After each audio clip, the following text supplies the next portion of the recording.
Hello and good evening. I'm Melisa Idris. Welcome to Consider This. This is the show where we want you to consider and then reconsider what you know of the news of the day. Prime Minister Anwar Ibrahim made several announcements earlier this morning in a televised address, all part of his widely hyped extraordinary tribute to all Malaysians. Now, among the announcements that were made was a 100 ringgit SARA aid for all adult Malaysians to purchase groceries. The RON 95 petrol prices will be lowered to 1 ringgit 99 cents by the end of September. And September 15th has been declared an additional public holiday this year, as well as toll prices of 10 highways will not be increased. So those were among the announcements made today. But the question is whether or not this will help address the growing public disquiet about the rising cost of living. Well, joining me on the show to discuss this further is Dr. Ahmed Razman Abdul Latiff, who is the Director of Coursework Programmes at Putra Business School. Dr. Razman, thank you so much for being on the show with me today. So what did you make of the Prime Minister's announcement? We had heard all the hype leading up to it, and it was being touted as being an extraordinary announcement. And a lot of people had high expectations for it. Do you think it lived up to those expectations? Well, Melissa, in my opinion, PM's announcement goes straight to the basic, addressing the most important issues at the heart of the people, which is the daily cost of living. And since the cost of food is rising, as mentioned by him, government will provide the 100 ringgit cash assistance to every Malaysian adult. And people will say, okay, but is that all? Because other expenses keep increasing. So therefore, in order to ensure that the people will still have enough disposable income, so what the government going to do is to make sure the toll price remain, the electricity bill will be lower due to the restructuring of the tariff rate, and RON 95 petrol also will be lower to majority of the users. So if you look at the announcement, it seems that most of this assistance will be in effect from September onwards for 4 months until the end of the year. And on top of that, not to forget that in October, there will be announcement on the 2026 budget, which will cover the assistance for next year. So based on this announcement, it's a short-term announcement on how government can help ease out the concern of the people for this year at least. Yeah, Dr. Razman, I'm so glad you brought up the budget, because the timing for this was a bit curious, in my opinion. We are just months away from budget, which is often when these types of initiatives or handouts or aid announcements are released or are announced. Why do you think this came in now, ahead of budget 2026? Do you think it stole a little bit of the limelight of budget in advance? I think when we look at or when we heard about series of events for the past few months, not necessarily paint a positive image to the government, especially when talking about the judicial appointment and so on. So we need a little bit of good news, and the people probably doesn't want to wait until October and benefit from it from 2026 onwards. So this is something that the government want to highlight here, that they do listen, that they do act on their concern. So why should we wait when we can give assistance now, especially when the government already made some saving through the diesel rationalization, and therefore if they can benefit the Rakyat now, why not? So I foresee that when the assistance started to be given out in September, don't forget that some of the users will experience an increase in electricity tariff, and also the RON 95, the T20 or the T15. And because of that, some will not be happy. So the October announcement of budget will also make sure everyone happy again. So there will be a series of happy news, not so good news, happy news until the end of the year. That's what happened actually. Okay, so this is all kind of part of managing that sentiment. Just in terms of of the actual announcements and what stood out to you amongst the announcements? There was a slew of them, but for you specifically, what were you paying attention to the most? And for me personally, I'm most curious about what will happen with the RON 95 that was announced in the RON 95 subsidy rationalization plan, which will kick into gear later this year. What did you make of all of the announcements that were announced, but which stood out to you the most? I think there are two, like what you said, the RON 95. I thought the price will remain, but the fact that it goes down is a bit of surprise. But I'm also will be more interested on how they ensure that the majority will be able to enjoy this price and there is no leakages goes to those who are not deserving it. Because at the moment, this is the main concern. 35% of subsidized RON 95 actually goes to those who are actually not qualified for it. So I think that's stood out that the price goes down and the government giving assurance that all of us, majority of us, will still benefit from lower price. But another interesting part of another assistant, the cash assistant, the 100 ringgit, because it has an expiry date. You have to spend it from September until December. And PM did mention if you are well off, you don't have to spend it, so that the government can use the balance to help out the others. But I can see that this is also an opportunity for the have to have the have not, meaning that you can use your my card to buy food for your other deserving group or people. So this is something I would love to see the impact. People helping out each other using this 100 ringgit cash assistance. Right. Dr. Razman, how far do you think? So it's 100 ringgit cash assistance, and then we have the petrol prices that are lower and toll prices not being increased. But when you think about all of these announcements, how far do you think it actually goes in addressing some of the more root causes of what's causing this cost of living crisis? Do you think it will help people at the end of the day? After they've spent the 100 ringgit, does it actually benefit, the Rakyat when dealing with rising prices, food prices, and rising cost of living? Every little things help. People might say, "Oh, the price of RON from 2 ringgit 5 cent goes to 1 ringgit 99. It's just a reduction of 6 cents, and it's just a 100 ringgit." But what actually more important for me is the mechanism, the assistance for it already been decided, which is using the my card, meaning that there's no stopping government to give additional future assistance to the Malaysian elder when it's needed. Because all this while, the government started with, I think, a few years back with the cash assistance through e-wallet, but not everyone has the app or the smartphone. But when this time, when every elder already has a my card, so it means that whenever situation arise where the people really need additional assistance, so it's become automatic. People know how they're going to get it, how to redeem it, and I think this is something that will help address the situation when it arises. So at the moment, every little thing is greatly appreciated. Okay, so the method of aid distribution is also important to take note here. That I hear you there.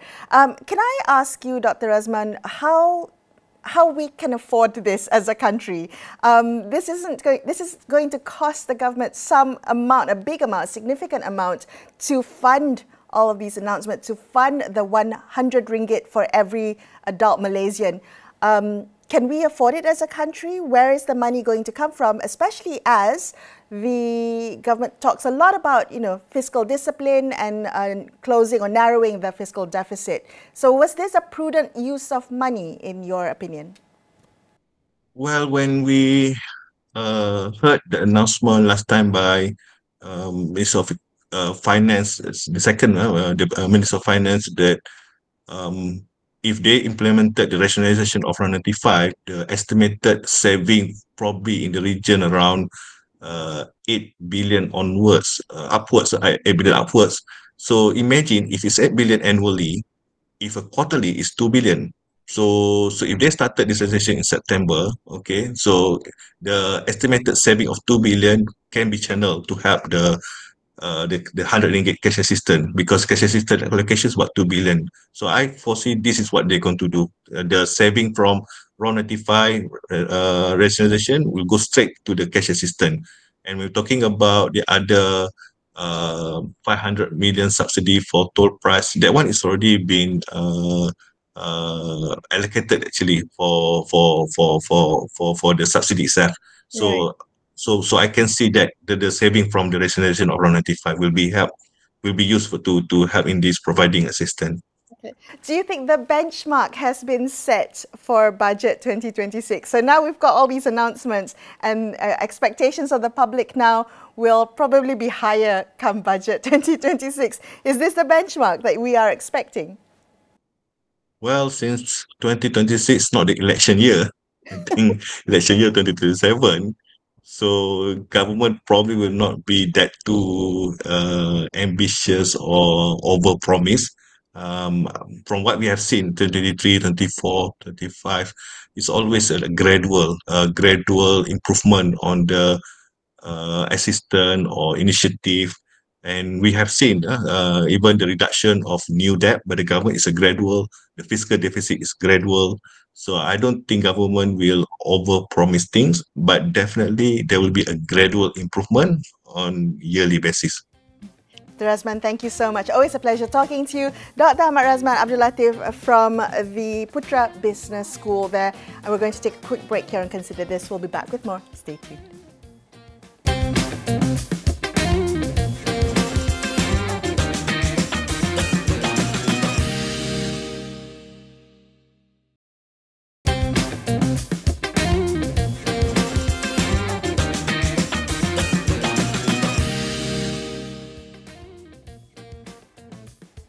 Hi, welcome back to Consider This. I'm Melisa Idris. Let's continue our discussion about the new measures that were announced by the Prime Minister this morning, part of efforts to, if I may quote him, alleviate the cost of living burden, and as a gesture of appreciation and celebration for the people.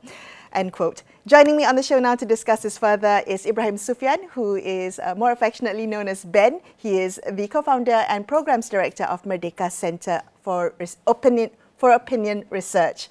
Ben, thank you so much for joining me on the show today.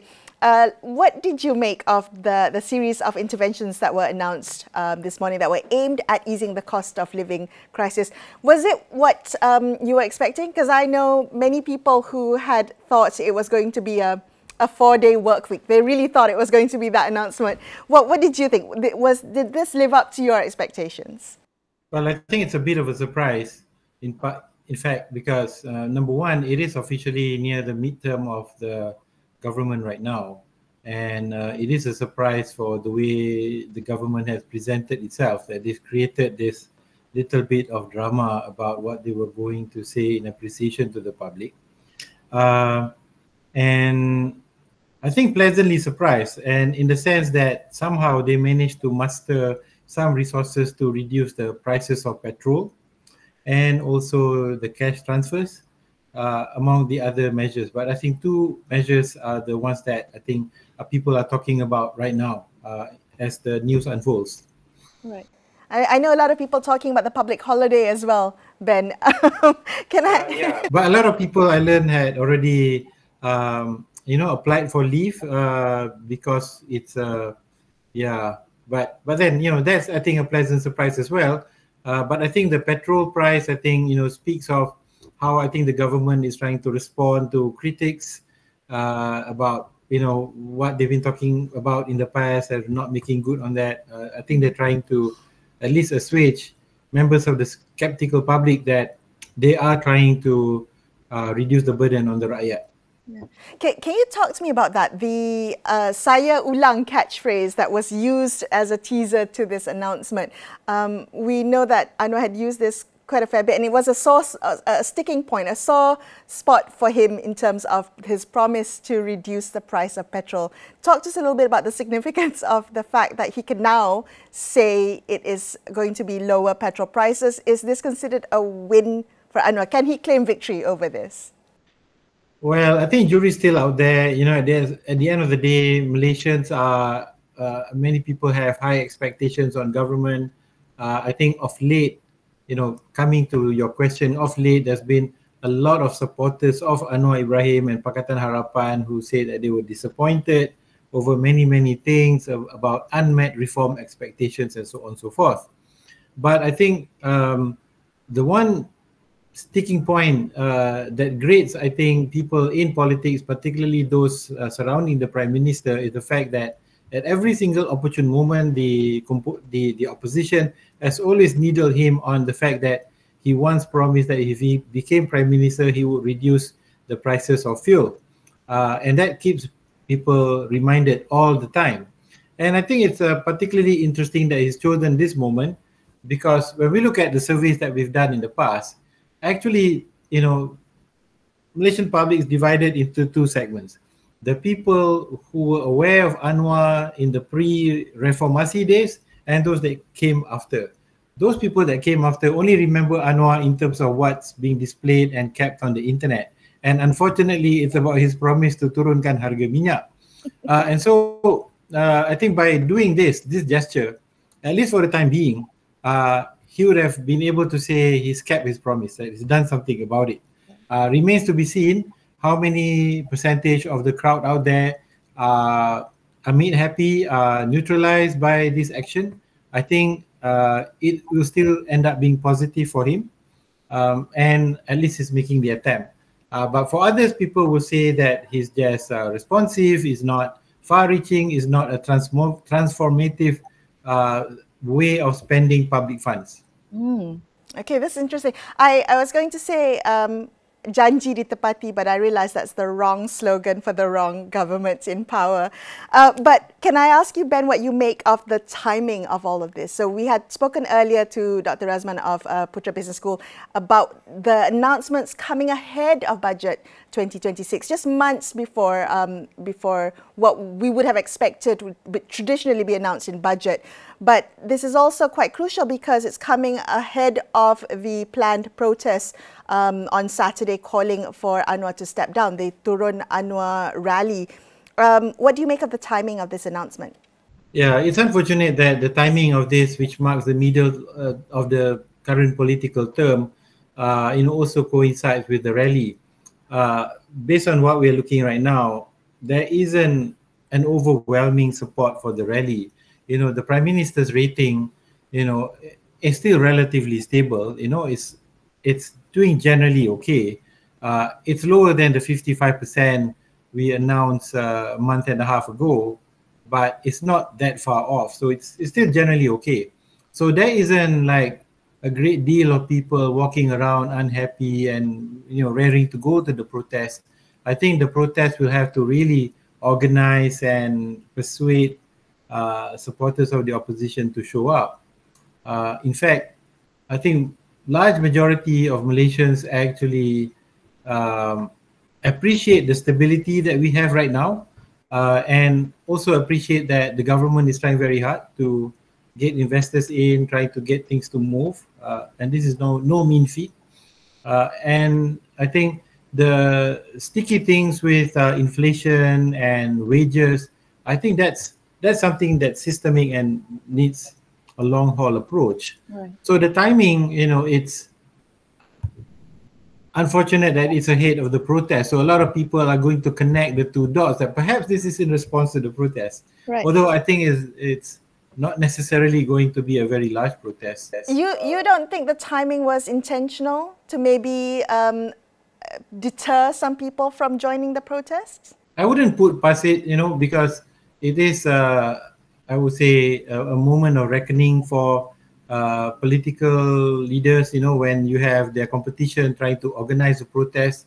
And the last time when large protests were organized by Barisan Nasional UMNO and PAS during the PH 1.0 government, it actually precipitated the and subsequently the collapse of that government. So we're not downplaying the importance of protest.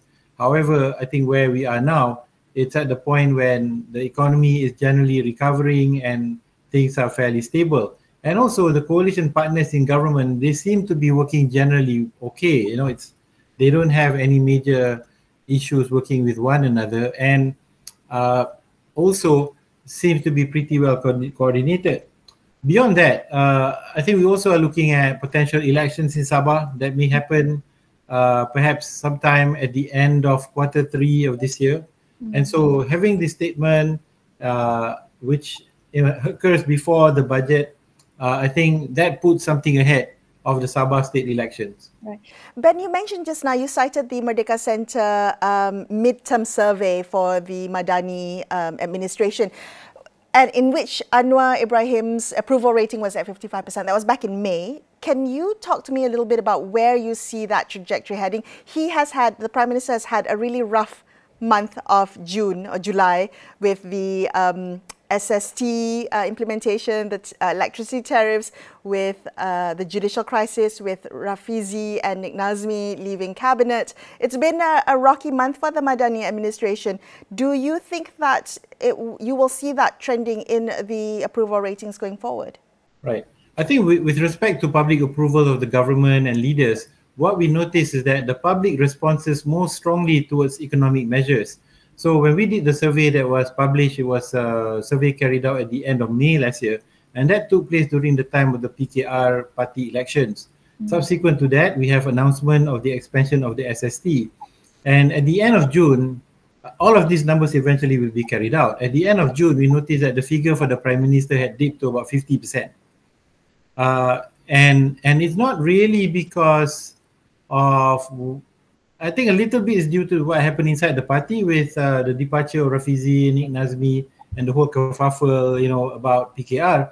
But a lot of it is with relationship to three things. So economic measures, expansion of the SST, electricity tariffs, and also the introduction of e-invoicing for small businesses. And what we're noticing in a survey that we're carrying out right now, it's not yet completed. I think it should be completed by Sunday. We noticed that the numbers are coming back. It's improving a little bit. And maybe it's still too early to tell, because some people are telling us that cost of living impact from SST in terms of increased inflation, that may not transpire immediately. There might be a lag effect of 1 month or 2 months. So we'll still see that. And electricity tariffs as well. People are only going to see any changes in their bills at the end of July, so maybe next week. But for e-invoicing, that's very clear. When we talk to people in business, a lot of people are I wouldn't say angry, but stressed out because of its being implemented.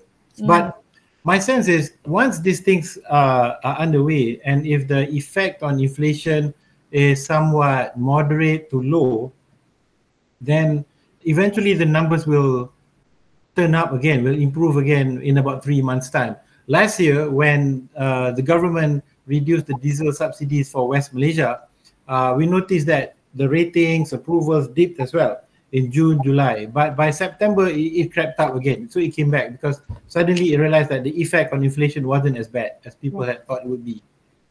Okay. Well, Ben, thank you so much for speaking with me. Always a pleasure to have you on the show. Ibrahim Sufyan from Merdeka Centre there, wrapping up this episode of Consider This. I'm Melisa Idris, signing off for the evening. Thank you so much for watching. Good night.